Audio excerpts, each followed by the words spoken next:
Oyoleka nombelembele Oyoleka sehloko sofelemsi Nomfana uyamemeza nombelembele Ebahlalini sibuyile abafana abantoni bakanxize fondini shiya indoda imile efondini sibuyile namhlanje ke bahlali ngolesihlanu ezibaniyazi ngolesihlanu after work siya record episode yethu sebiza bangunxizi ezawuphuma qho ngolwezine guys ngensimbi yesibhozo if awukasazi uzosazi kodwa ke into kaqengeba khawubulisa abahlali fondini kambo manibolise abahlali fondini ngale mini namhlanje ininzi into ekhoyo fondini esafuneka sinika abahlali namhlanje ake unikhumbuza inyitho xa usithi ininzi into ekhoyo kula ndoda pha ku TikTok le busy phaba msiqoshelise ezi yabo omnye nomnye fika fondini bese check izombothi ewe thank you inyanisile la ndoda aqengeba ne uba thina abantu bangabalandeli nabaxhasi balomdlalo siwuthandayo sibizwa ngombhoxo siba khona moments apho funeka uthini ungena indabeni zisatshisa ne khona into etshisa yenzeka izolo ke ngolesine ekseni ndivuka efonini ngo6 o'clock adazi New Zealand baphambili kakhulu lokapha kuthi Scott Robinson kwathi hayi fondini umsebenzi uphelile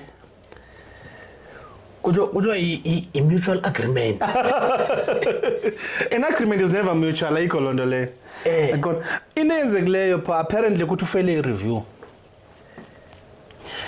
xa ufele i-review ke into kaqengeba mini player coach mphathi board bathe no le ohlobo wenza ngalo ayililo iplan yakho abayiboni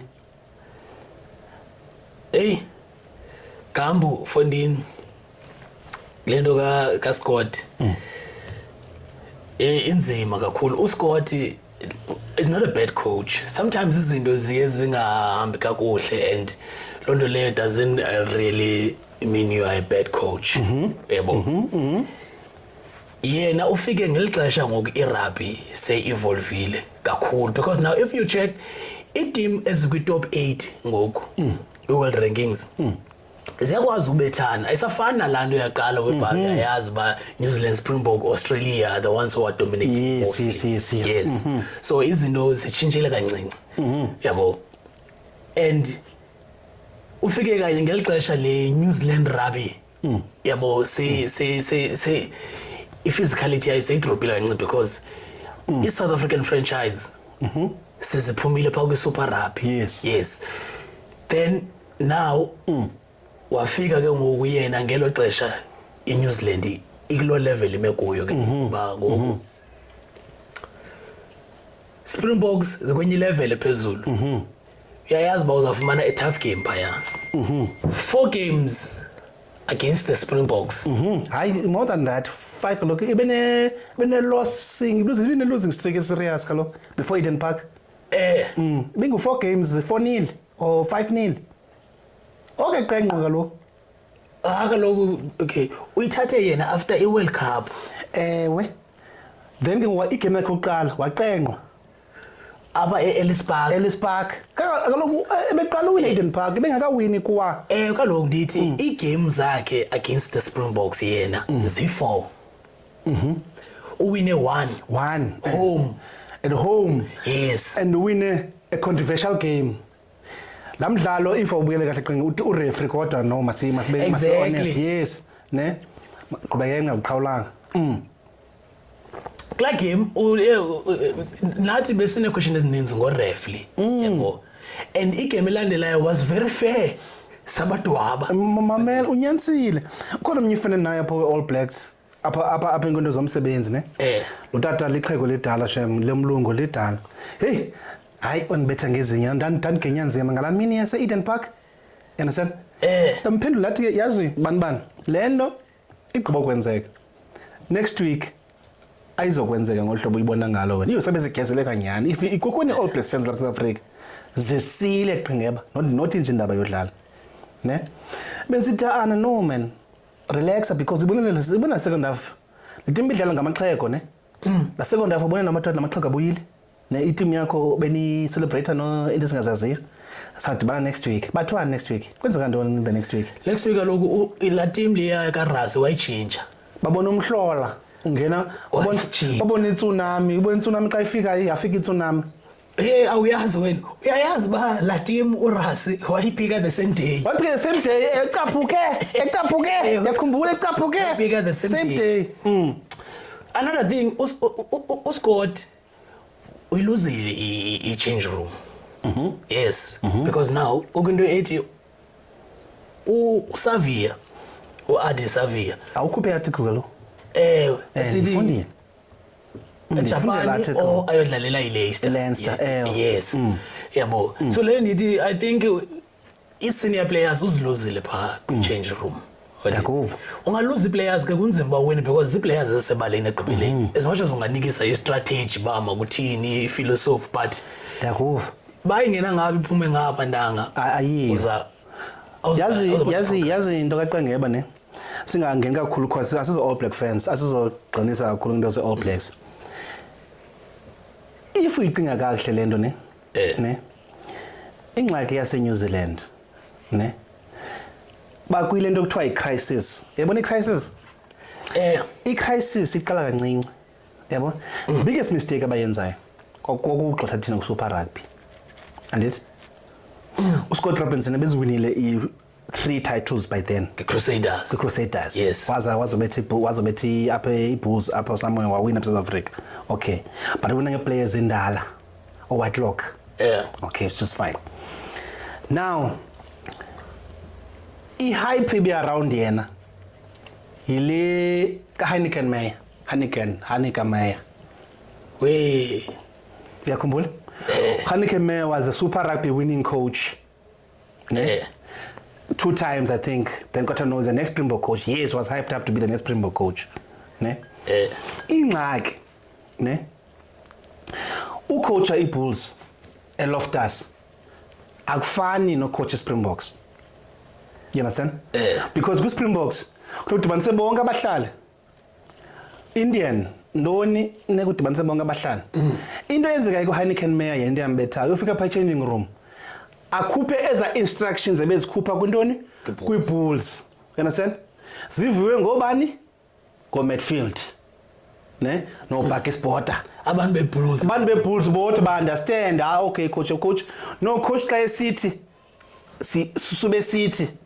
alibalo ba and futhi aphinda avumise ngoMidfield Williams athi uMidfield abusikabheke ngavanga kwa you understand nansi ingxaki bethu Scott Robinson ke ngo ufike la changing room iWest kena ebe West because i-best players like la changing room bezingekho Muwanga bengekho lokhandlala noMuwanga bendisiya apho banayo 10 ababantu obajongile abanayo kaloku Muwanga uzobuya uyabuya uMuwanga ngoku ubuya ngo2026 uyabuya kule season but uScott Robinson ebeshumela i-instructions koBorden Barrett ne uBorden Barrett zangabakhosha Crusaders abazo Crusaders yabo le nto ethi Snipe South Africa ye-Lions neziThomas nenantsika ne Sharks nentona ne-Blue Bulls iyafana napha eNew Zealand because banedime eziyi-4 ne into ebalekileke ngoku xa uyi-coach kubakho lanto yabazi man i-rugby fraternity ibana lanto ba khona favorite kukhona i-team ethile like unelentwana i-captain lali Crusaders mhlantwana uBarrett uScott Barrett he's a Crusader so that's why wenze captain for example whereas Adi Survey bekhona a way better captain yes kwangoku apho into ayo kaloku was supposed to be Adi Survey and sonke besicimba bayeza it was supposed to be Adi Survey kwa Scott Robinson out of nowhere ngela xesha ebe yi-normal player bengena leadership qualities i-leadership group not captain yabo that decision zange igenye kahle with the potential rugby circles ezikhoyo ne kwa developer i-cracks Qengeba inside the changing room you understand ungaluza i-changing room mntanami kuphandle kuwe yabo more special xa uluze i-senior players uSavia and after le article lika Savia iqale pha iBhisto Kalo. Because iqalo nini ke ngoku ureviewer lento yakhe. Lendo I budala from December kaloku by review end of the year by review Christmas pages bedala be review cha opinions beziphuma ne bezisithi ba first of all Scott Robinson banda no Scott Barrett asimumva man pha ebaleni you understand ifana mos if you think lapha ku Springbok ne usiya wa appointwa as captain but appointed with a leadership group Dwayne Vermeulen Ebenepeth, Pollard. Ngabe bexabana ngal 2023 World Cup yakhumbula? Babizwa. Scott Robinson ke abanayo ke ngola ability yothini yo balancisa these two factions or four factions. Kufuneka lokhu xa uyicoach Qengebo coach national team understand ba ikhona eCape Town. Bakhona uSasha, bakhona Damian Willemse, ne? How do you integrate? Okay. You understand what I'm saying? Ukhona uSasha nala players eCape Town. Ne? Damian Williams na players eCape Town. uDialindi unenye into yase Japan. You know what I'm saying? Unansika endona ze Blues. Nane Blues okhamba nane kom Bulkolo, you understand what I'm saying? So xa national team coach awukwazi ke ngoku aligner no Sasha bodwa. You understand? Nalapha ekuthetheni betha kolwimi. Kufuneka ucace bahlalo ba uyintoni uyineutral. Exactly. So kumuke wena Gambo uScott is not a bad coach at all kum lamshita yabo. It's just that now ufike ngexesha team in fact irugby general se transformile and anoba ndizawuthi ba ezinye team ziyeza catch up kwi-New Zealand or iNew Zealand ihlile na lenithethayo ba i-team ezikwi top 8 ngoziyabethana yakuva yaphela la nto yoba sesiyazi ba bayodlala iNew Zealand neteam ethile ba it's obvious ba iNew Zealand yashintsha loo nto leyo yakwazi ba iNew Zealand neArgentina kuwina iArgentina yakuva iArgentina iqonda mos ba iyazama sonke akho umuntu uyibethayo so ufike ngexesha kanye irugby seyitransformile umbuzo wami Qengeba kuba sawugqitha ke ngokulento ka Scott Robinson is that was it the right decision na to be taken ngoku by New Zealand Rugby? But bayabona ba izinto ingathi azizobanhle and we are going to lose key players zethu ezifana noSavia yabo besechilo Savia ba uya-retire eJapan ayodlala Leinster. Yes, so uyabona ba apha kufanele ndinqanda amanzi ngene endlini yabo because I'm going to lose the senior players and you can't lose players for no Savia because the players team is a engineer team as well. Yes.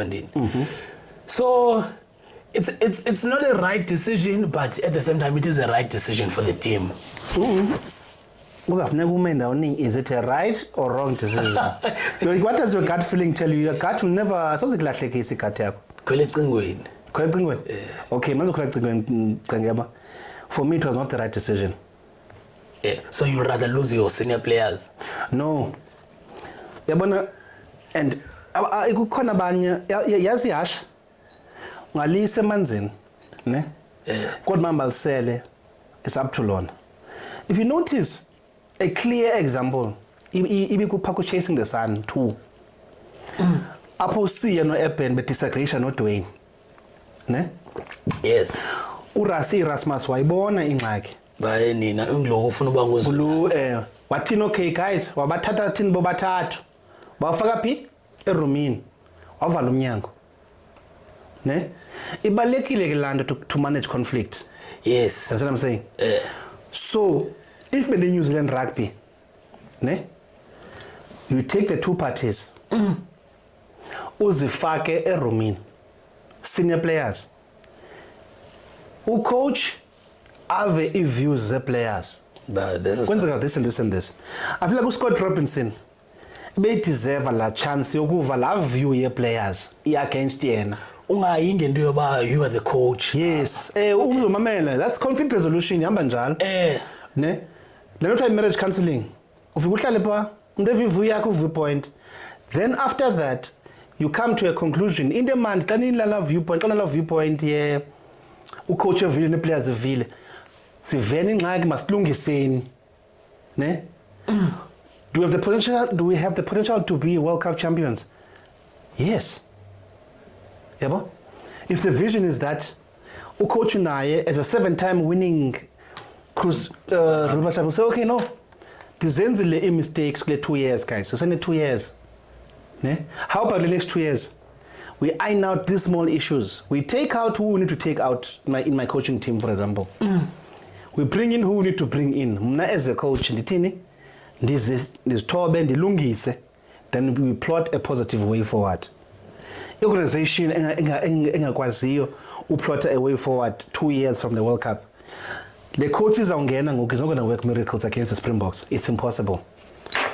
Ba hey Fondini ininzi into zafuneka asebenze kuyo. It's a lot. It's too high of a mountain to climb. Coaches awungena ngoku. Sangabeka no back South Africa as a coach. Ba bukama MM bafuna Tony Brown. Bafuna buye as part of the coaching team. But if you think of it realistically, if being Tony Brown bengazovuma because the chaos ungazoba set up for a failure. Yes. Chaos uya kwi chaos. Yes. Funeka patriotic nge country yakho but uya kwi chaos because la move ne you back the coach bra. You back the team. UScott Shem hayi beninzi into bezinga izinto awufike ngexesha engekho right tu because 2 years in a row awinanga i-rugby championship. That's fine. A coach will need a chance to build. And la team as New Zealand is not used to that. Wendini. Nanzo ingxaki. Mhlawumbi once bangangayibini for unyaka oyi-1 but 2 years in a row Wendini. Freedom Cup is it's gone. It's gone it's for gone, 2 years in a row. And because ingxaki ne you're never going to regain the Freedom Cup having taken out South Africa from Super Rugby. It's hard to do that. Remember, Tina, we are the litmus test for the Northern Hemisphere and the Southern Hemisphere. So we are up in the middle of them. Do you see what I'm saying? So both hemispheres, if we are there, they get better because of the style of rugby we bring. Yes. New Zealand, I said this almost on episode 1 of the podcast, that decision will hunt them 5 years from now. By the 2020. Now in 2026, but got the coach 2 years before the World Cup. Ako Tier 1 nation, Ekota who coach 2 years to the World Cup and wins the World Cup. Okay, Uras. Uras, sorry. Uras, okay. But okay, no, I bakopa londo. I know bafuna usibetha ngala. Oh yes, my inspiration londo Uras endlibele. Hayi xolweni bahlala endlibele ifacts zamba. Uras, yes, Uras did that. Uras won the World Cup in 18 months.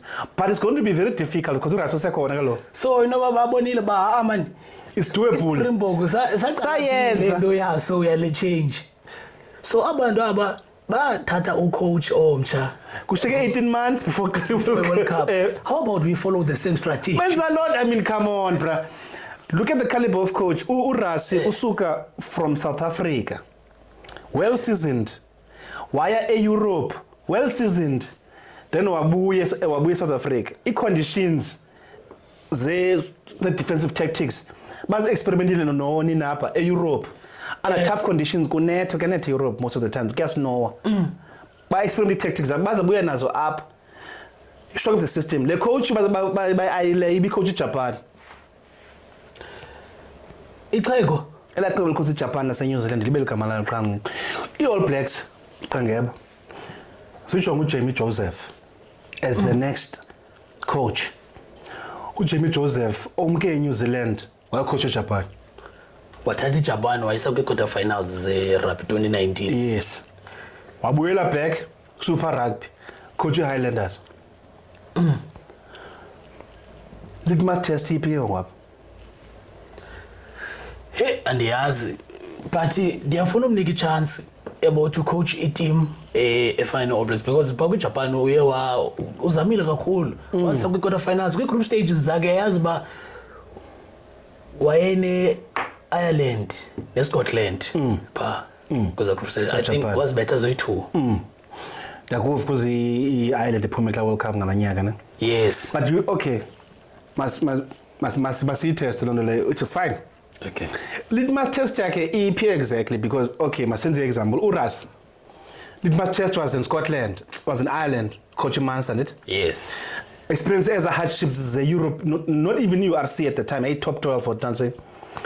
My experience in hardships, the Investec or Heineken Champions, European Champions Cup, ne? Of which we're still experiencing them now.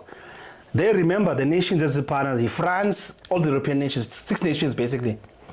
Urasi, zangalenze ixesha pha. Yabo? Kunzima pa. Kunzima pha. It's top tier rugby, ne? Wabuya wazicoach Springboks. Ngeza philosophy azifunde phi? Pa Europe. Okay. Jamie Joseph ufuna umfaka because an experience at Japan to World Cup and then he's playing Super Rugby against Australia, Nemoana Pacific and you say that's your next guy to take over international rugby. Uzaba nzima apha uzaba nzima uginya ngoku ngapha ngoJune. Apha ngoJune akazoyiginya Ireland akazoyiginya France xa uba iFrance ifike yonke iphelele kule andazi i-fixtures zabo zithina I think France kubo na France na Ireland akazoba at home abanzima uginya pha izawuqala pha ingxaki.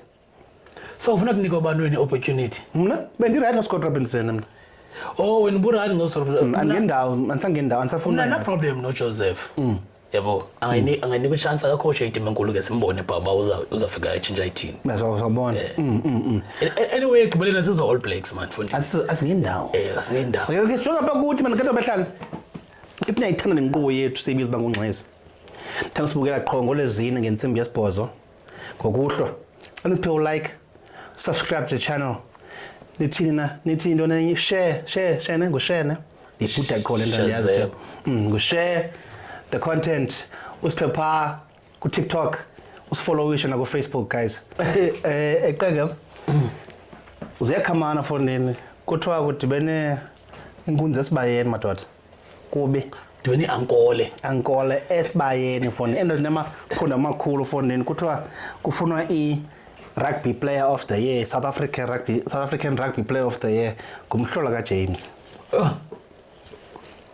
Fondini kuba nzima man kula team yethu yalapha eMzantsi Afrika.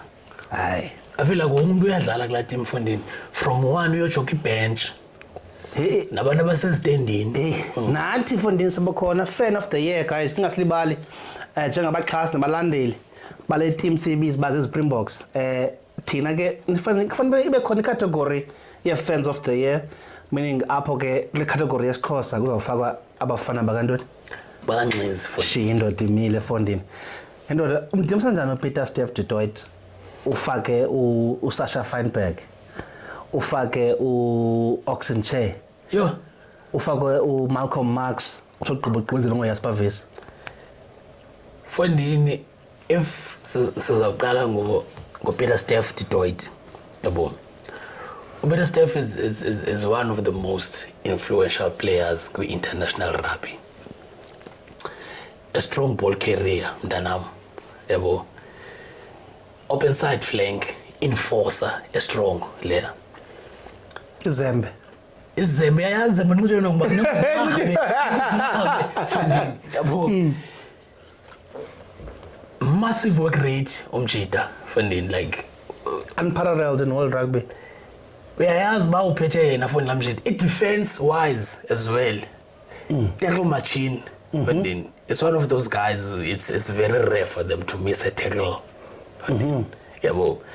Ilantu ba kanxibe izembe uthunyiwe ndanga. Ba kuthiwa dlala pha kula 10.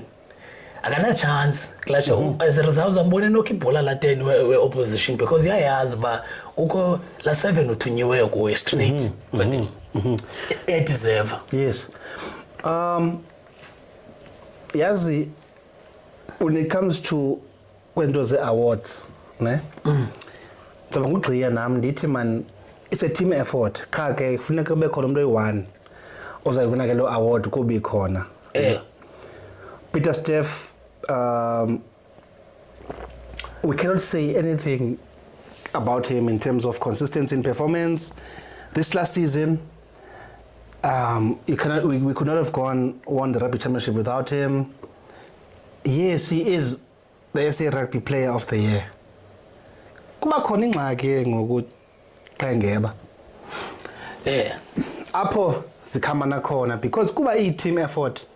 Wonke lamadoda befuna zi player of the year because lento ndithethayo kaloba from 1 to ibench yethu thina uyojoga izidens bandini. So kuba ke kumna ndizawuthi mina like kuwonke lamadoda okay if I choose I must choose and it. Yes. Yeah. A weekend guy par one third of English udlamini Jamas Jeke khona namhlanje abambeke into zomsebenzi. Kufuneka life inobe na choice eyi1 ne?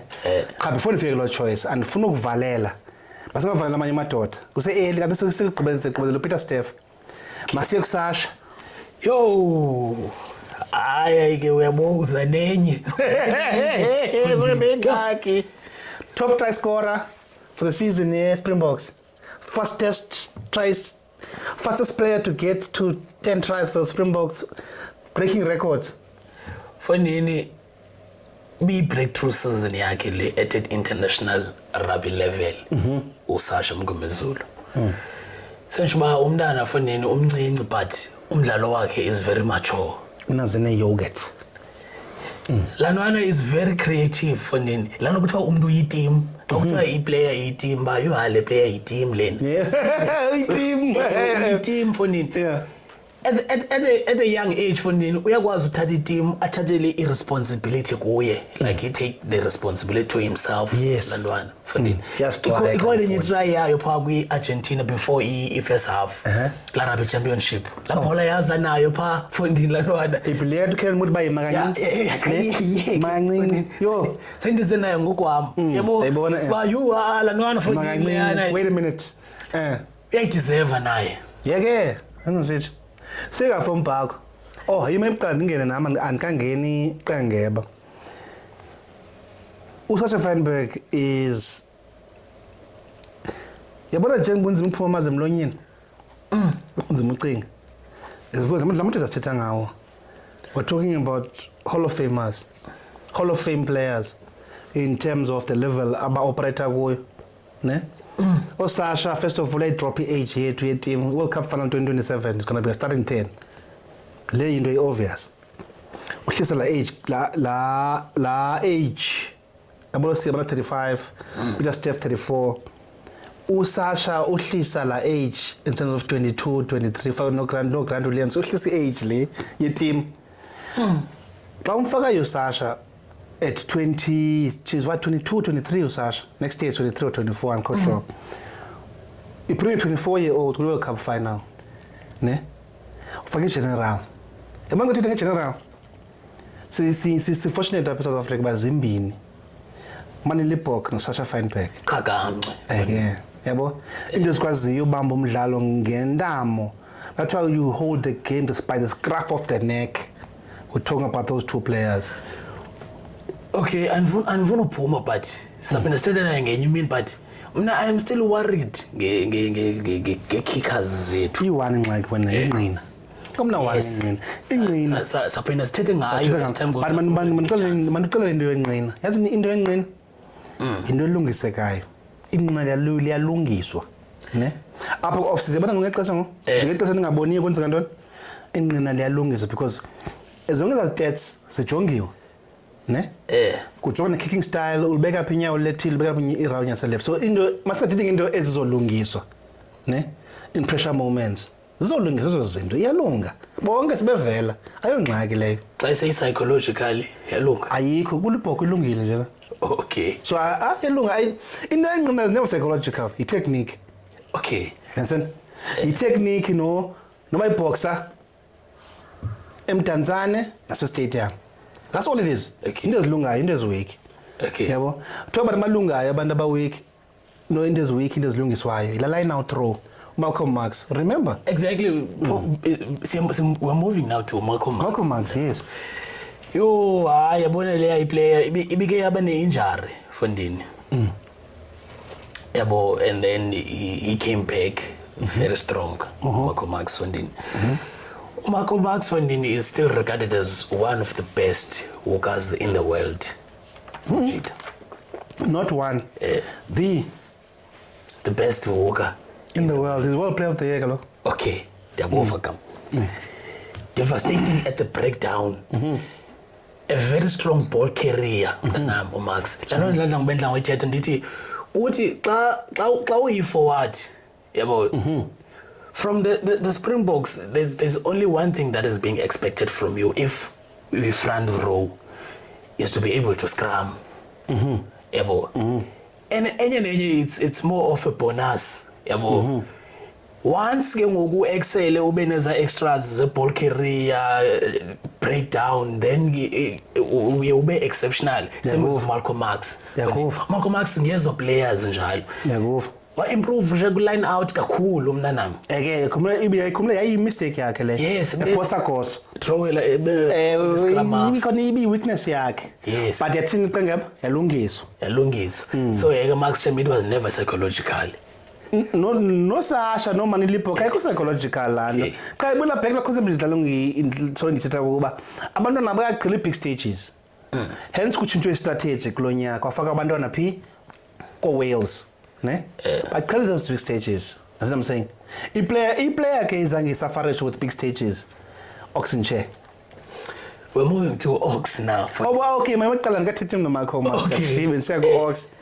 Look, World Player of the Year, and namazi maninzi enzoyiphosa. World Player of the Year proven. Andithanda uthetha kakhulu into ndandithethe 4, 5, 15 episodes ago ndisithi kuwe Malcolm Marx is the best number 2 in the world. He's a World Player of the Year. Peter Steph, World Player of the Year. Sasha Feinberg is a future World Player of the Year. He is a young player, breakthrough of the year in world rugby. Malcolm Marx is the current World Player of the Year. So I can't say beyond his actions has spoken for them. If we get the entire season of 15, 16 matches of Springboks, you would have seen the performance of Ebego Ebalin. And him kumbule posa wrong kwapola. Nama ndimkhumbula. Hayi. Handini. Lo nyaka khange bekhona basikhala ngoMalcolm Marx, uMalcolm Marx ayiphosa ngakla ball. Accuracy, throwing accuracy into the line out almost close to 95%. So can't go beyond that. Siye ke ngendoda ingenayo ke le boxer syndrome yam ndiyadla ngoyithetha njengoba silingenye imini bese story sami soyazi ba iboxer uthini isoyikho zilaje se stadium akandiyazifihla oyiboxer apha wapwa ndiphezulu kumadoda hayi kunizi kanti BBJ weekend guy kanti ungutata no Oxenche yo mntanam yazi thina i-props zethu I'm sorry to say this party as thina siyithemba i-prop emile kakuhle xa i-prop for Springbok nokumile fani if ujonga u-Oxford ngathi i-Buffridge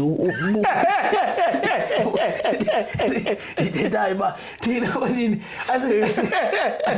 thina we don't trust i-props as umile kakuhle uyi-prop man no xa i-prop nomile fani fondini ube ngathi uyi-rhino ethile yeah u-Ox njengathi i-Buffridge fondini fondini u-Ox fondini iphila ye-scrums zethu bra once kubekho u-Ox pha kula front row kwi-scrums yabo siyayithemba into ezakwenzeka pha yes because ngomnye wabantu fonini who are very strong when it comes to scrums works fonini scrumming machine fonini it's a pity bakla end of the year to uye waba injured yes yabo naye apha se right yadlala maso yes otherwise naye he was there contesting for that IRB World Player of the Year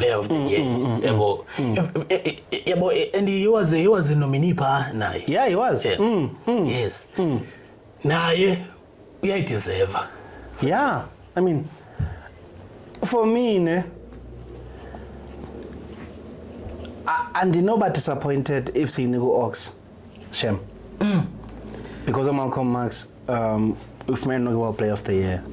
Since sure, looking from this perspective, because remember, Tina, we are a complete team. Uma Oksana Shem. Okay, but if not try, no mind, but we're talking about the world's best prop kaloku apha. Remember, as nominees, we're talking about the world's best number 7, the world's best number 10 for 2025, the world's best number 2, the world's best number 1. So, we're talking about the world's best top 5 players, for example, in their positions. Number 1, everyone is in number 1 talking about. So, Ingalanzenzi for and I'm saying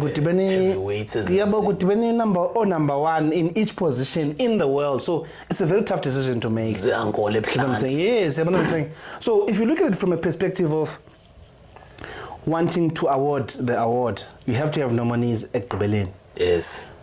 Uyasipavise ungena phi again. Yeah, I can go.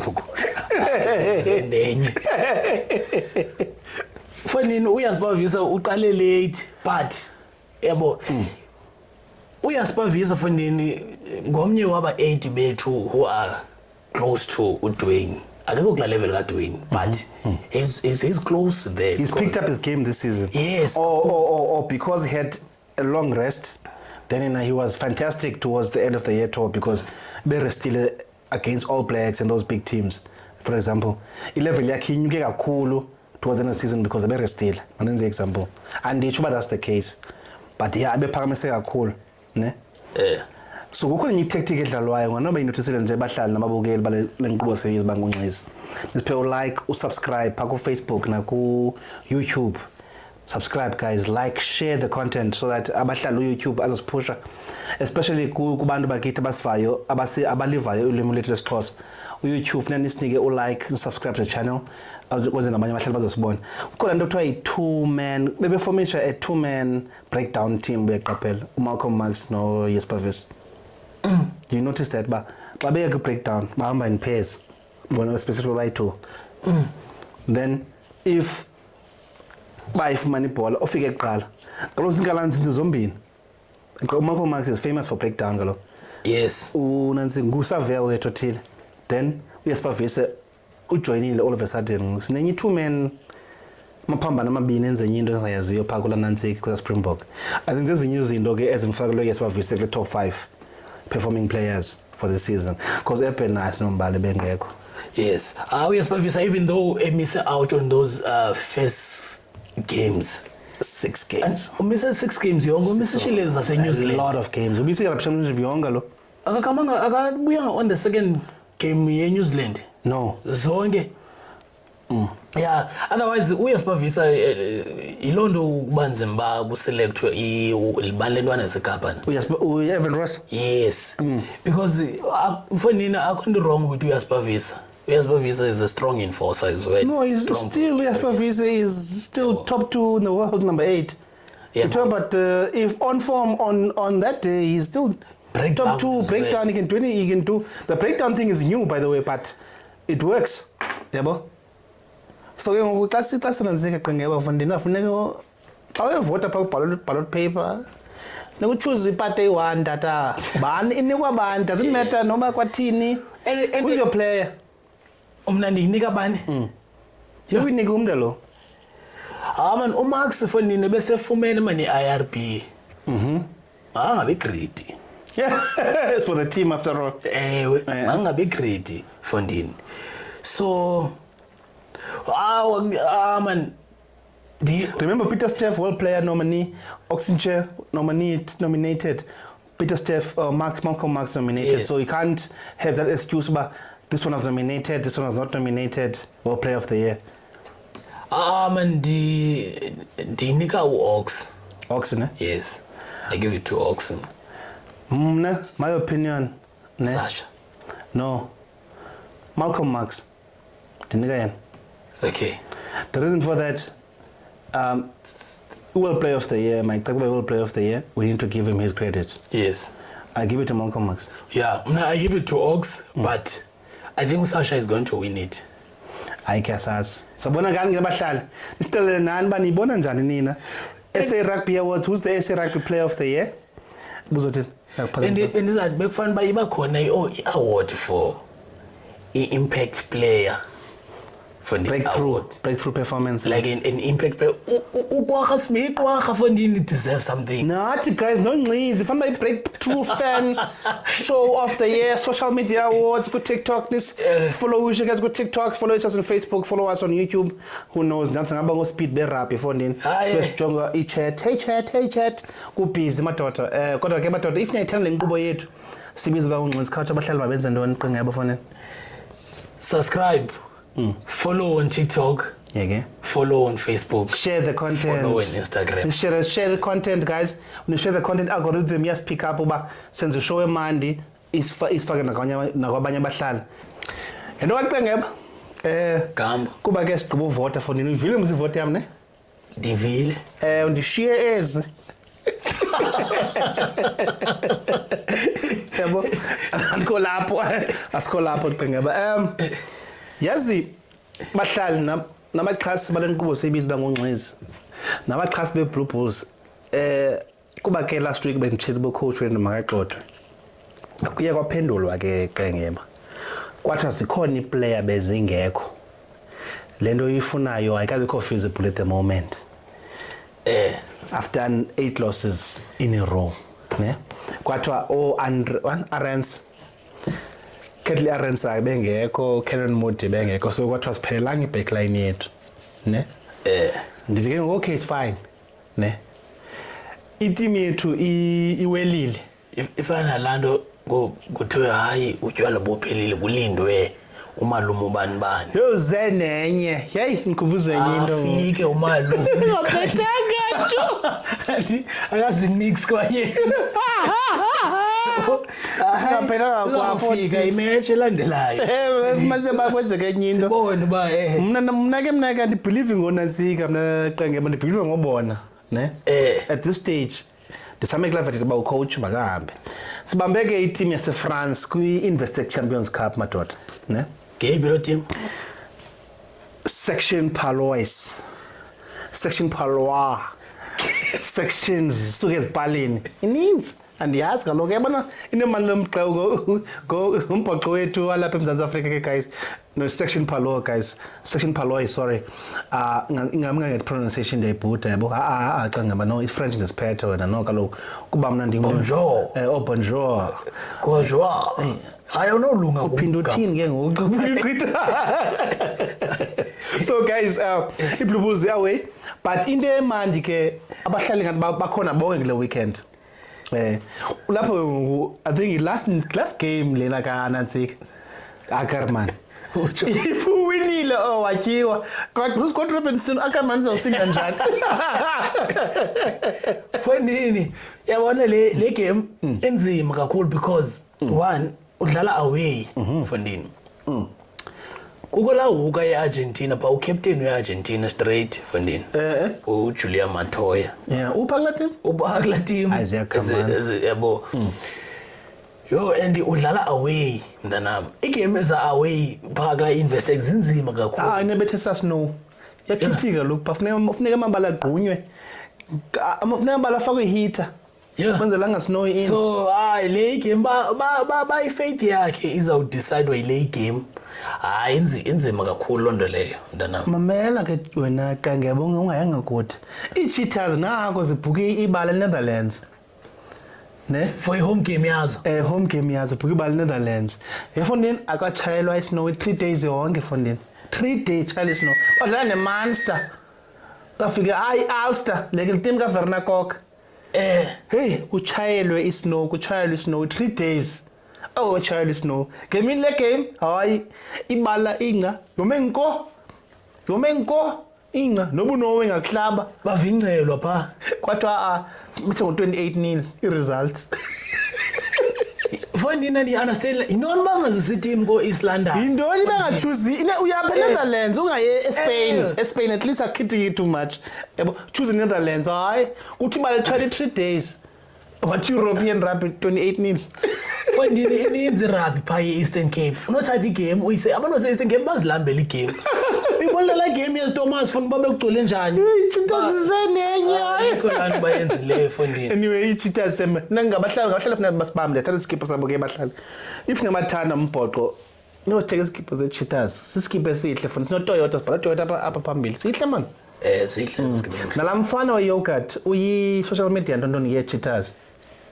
okay lamfana ithapani ba wathi umama wami kimi lamfana uyi-social media ntos ubased eCape Town but nguyinto ye-social media ye-Cheetahs okay yabo kodwa ke qengeba mna o-section palois win or lose if uluzile phela umsebenzi Iblubuza hayi shem sizawubethwa kula game nditsho nakule predictions zam uthi hayi singawina manapha mani weekly team le unknown lo bethana ze-unknown ngoku iyo at least unknown guys at least I can't even believe the doubt i-team yam ndithanda ngaka ngosi yam izaba nguluzo singaphi lo we-9 out of 11 games yo kubi andazi percentage babe percentages I don't know sababa ngubani izaba ngu-80% loss or something like that.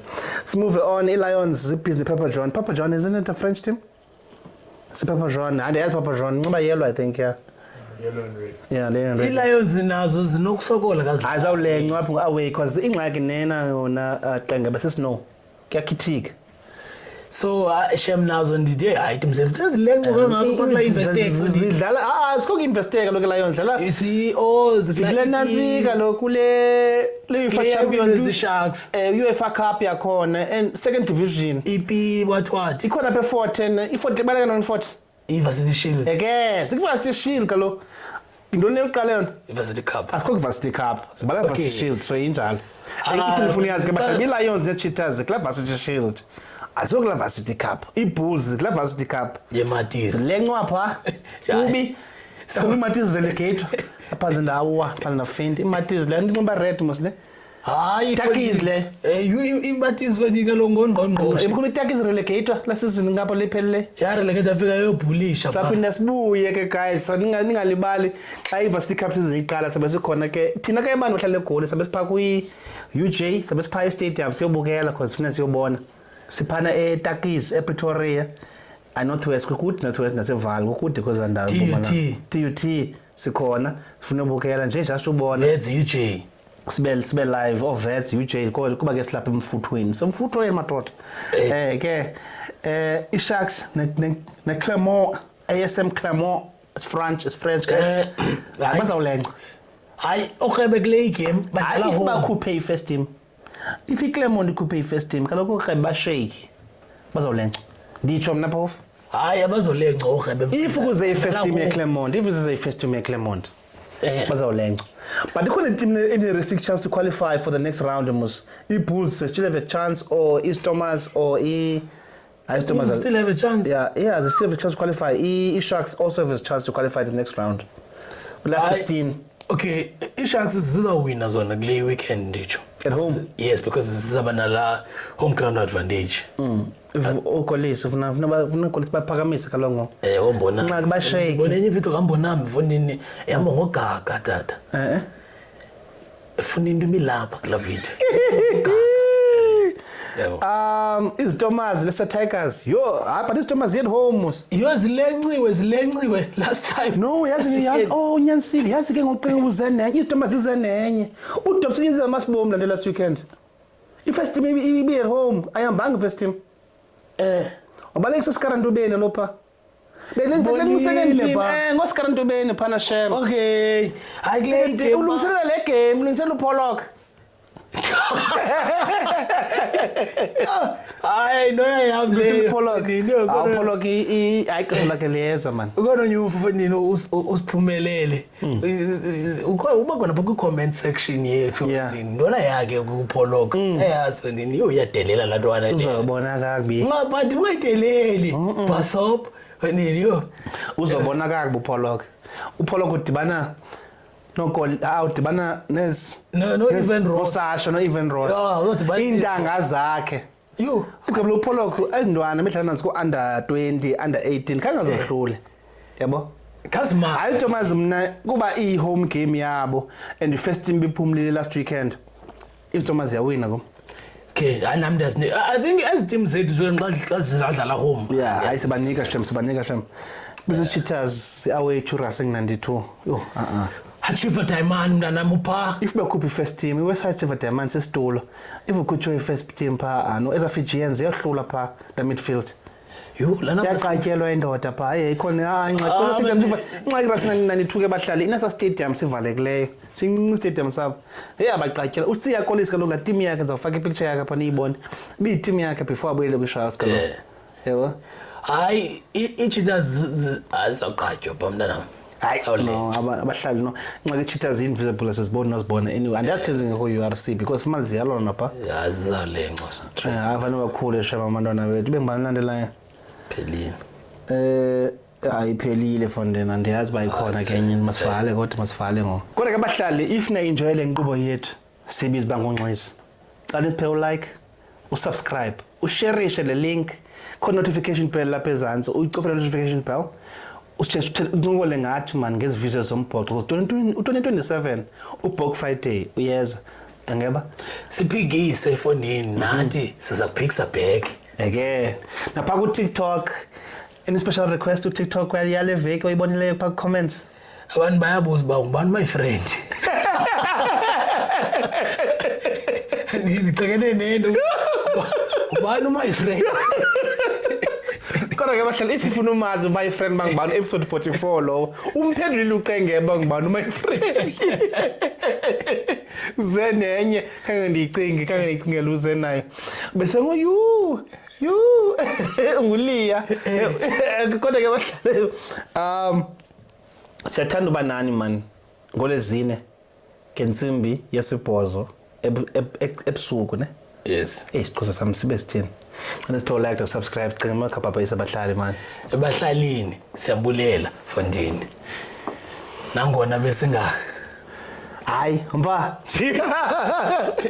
besikhona sibonile nangona bengachati mntu simkile